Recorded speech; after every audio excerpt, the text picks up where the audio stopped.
जोखू ने लोटा मुंह से लगाया तो पानी में सख्त बदबू आई। गंगी से बोला, यह कैसा पानी है? मारे बास के पिया नहीं जाता। गला सूखा जा रहा है और तू सड़ा पानी पिलाए देती है। गंगी प्रतिदिन शाम पानी भर लिया करती थी। कुआं दूर था, बार बार जाना मुश्किल था। कल वह पानी लाई तो उसमें बू बिल्कुल ना थी। आज पानी में बदबू कैसी? लोटा नाक से लगाया तो सचमुच बदबू थी। जरूर कोई जानवर कुएं में गिरकर मर गया होगा, मगर दूसरा पानी आवे कहां से? ठाकुर के कुएं पर कौन चढ़ने देगा? दूर से लोग डांट बताएंगे। साहू का कुआं गांव के उस सिरे पर है, परंतु वहां भी कौन पानी भरने देगा? कोई तीसरा कुआं गांव में है ही नहीं। जोखू कई दिन से बीमार है। कुछ देर तक तो प्यास रोके चुप पड़ा रहा, फिर बोला, अब तो मारे प्यास के रहा नहीं जाता।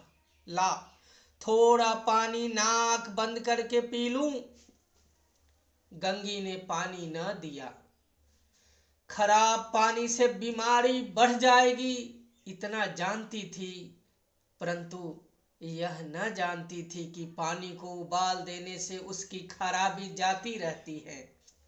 बोली, यह पानी कैसे पियोगे?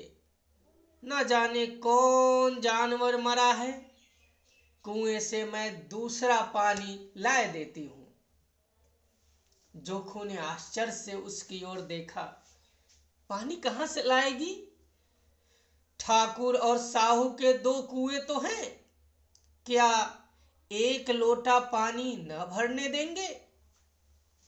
हाथ पांव तुड़वा आएगी और कुछ ना होगा। बैठ चुपके से, ब्रह्म देवता आशीर्वाद देंगे। ठाकुर लाठी मारेंगे, साहू जी एक के 5 लेंगे। गरीबों का दर्द कौन समझता है? हम तो मर भी जाते हैं तो कोई द्वार पर झांकने नहीं आता। कंधा देना तो बड़ी बात है। ऐसे लोग कुएं से पानी भरने देंगे? इन शब्दों में कड़वा सत्य था। गंगी क्या जवाब देती, किंतु उसने वह बदबूदार पानी पीने को न दिया।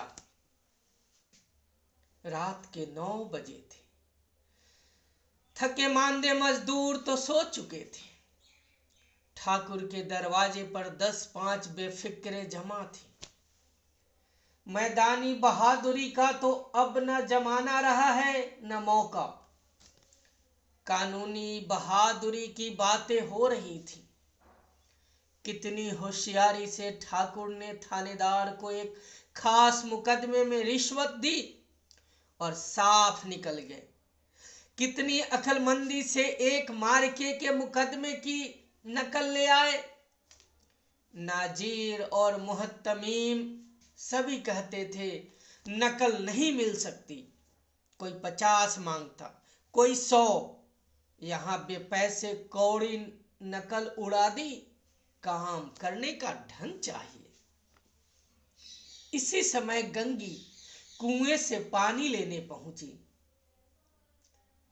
कुप्पी की धुंधली रोशनी कुएं पर आ रही थी। गंगी जगत की आड़ में बैठी मौके का इंतजार करने लगी।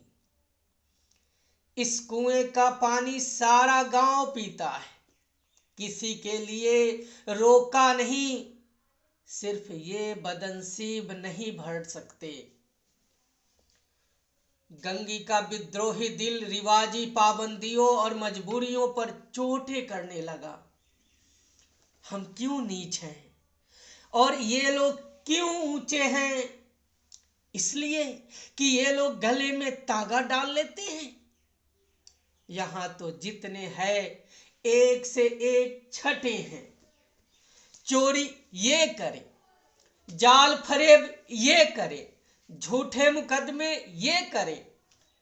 अभी इस ठाकुर ने तो उस दिन बेचारे गड़रिये की भेड़ चुरा ली थी और बाद में मार कर खा गया। इन्हें पंडित के घर में तो 12 मास जुआ होता है। यही साहू जी तो घी में तेल मिलाकर बेचते हैं, काम करा लेते हैं, मजदूरी देते नानी मरती है। किस किस की बात में हमसे ऊंचे हैं। हम गली गली चिल्लाते नहीं कि हम ऊंचे हैं, हम ऊंचे हैं।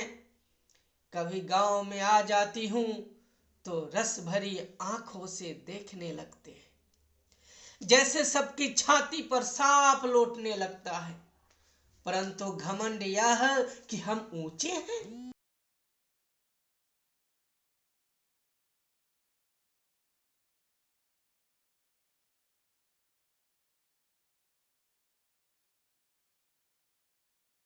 कहीं देख ले तो गजब हो जाए, एक लात भी तो नीचे ना पड़े। उसने घड़ा और रस्सी उठा ली और झुककर चलती हुई एक वृक्ष के अंधेरे साये में जा खड़ी हुई। कब इन लोगों को दया आती है किसी पर। बेचारे महंगू को इतने मारा कि महीनों लहू थूकता रहा, इसीलिए तो उसने बेगाड़ न दी थी। इस पर ये लोग ऊंचे बनते हैं। कुएं पर स्त्रियां पानी भरने आई, इनमें बातें हो रही थी। खाना खाने चले और हुक्म हुआ कि ताजा पानी भर लाओ, घरे के लिए पैसे नहीं हैं। हम लोगों को आराम से बैठे देखकर जैसे मर्दों को जलन होती है।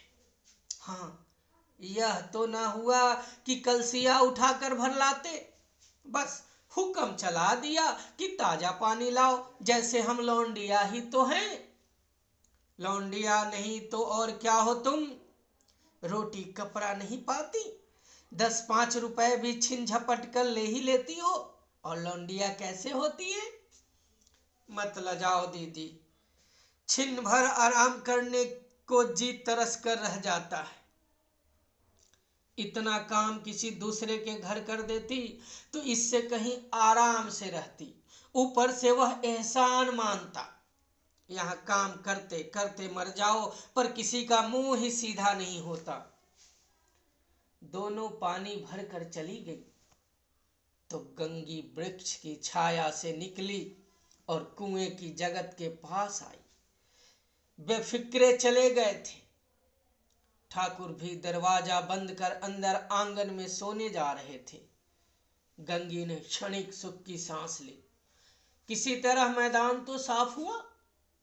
अमृत चुरा लाने के लिए जो राजकुमार किसी जमाने में गया था, वह भी शायद इतनी सावधानी के साथ और समझ बूझ कर न गया हो। गंगी दबे पांव कुएं की जगत पर चढ़ी।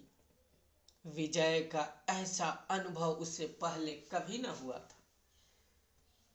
उसने रस्सी का फंदा घड़े में डाला, दाएं बाएं चौकन्नी दृष्टि से देखा, जैसे कोई सिपाही रात को शत्रु के किले में सुराख कर रहा हो। अगर इस समय वह पकड़ ली गई तो फिर उसके लिए माफी या रियायत की रत्ती भर उम्मीद नहीं। अंत में देवताओं को याद करके उसने कलेजा मजबूत किया और घड़ा कुएं में डाल दिया। घड़े ने पानी में गोता लगाया, बहुत ही आहिस्ता, जरा भी आवाज न हुई। गंगी ने 2-4 हाथ जल्दी जल्दी मारे। घड़ा कुएं के मुंह तक आ पहुंचा।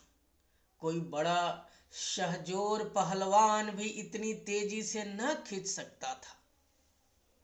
गंगी झुकी कि घड़े को पकड़कर जगत पर रखे कि एकाएक ठाकुर साहब का दरवाजा खुल गया। शेर का मुंह इससे अधिक भयानक ना होगा। गंगी के हाथ से रस्सी छूट गई। रस्सी के साथ घड़ा धड़ाम से पानी में गिरा और कई क्षण तक पानी में हिलकोरे की आवाजें सुनाई देती रही। ठाकुर कौन है, कौन है पुकारते हुए कुएं की तरफ आ रहे थे और गंगी जगत से कूद कर भागी जा रही थी। घर पहुंचकर देखा कि जोखू लोटा मुंह से लगाए वही मैला गंदा पानी पी रहा है।